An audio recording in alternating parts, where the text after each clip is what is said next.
What if we tell you that Pope John Paul II, back in 1979, bowed and prayed to the artwork showing Black Madonna? He was on his first pilgrimage to his homeland of Poland, where he visited the Jasna Gora Monastery in Czestochowa. There, he could not stick to the directives of the white supremacists and surrendered, bowing before the icon of the Black Madonna of Czestochowa.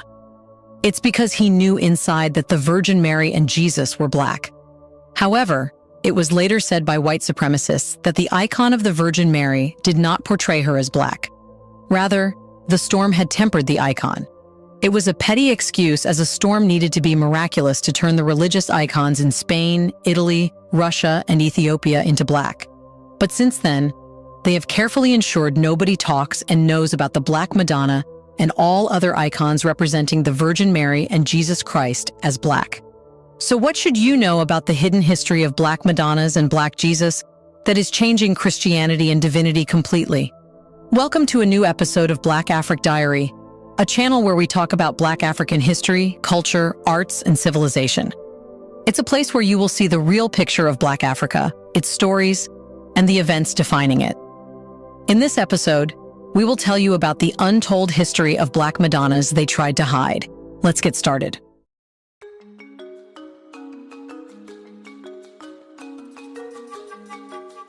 The Roman Church began around 334 CE, but it was the First Council of Nicaea in 325 CE, convened by Emperor Constantine in Constantinople, that played a crucial role in shaping Christianity as the official religion of the Roman Empire. This council marked the beginning of the transformation of Judeo-Christian ideology into an organized religion under the Roman state. As a result, the head of the empire also became the head of the Roman Church, establishing a central authority. This dual role of political and religious leadership set the stage for what would later be known as the Roman Catholic Church.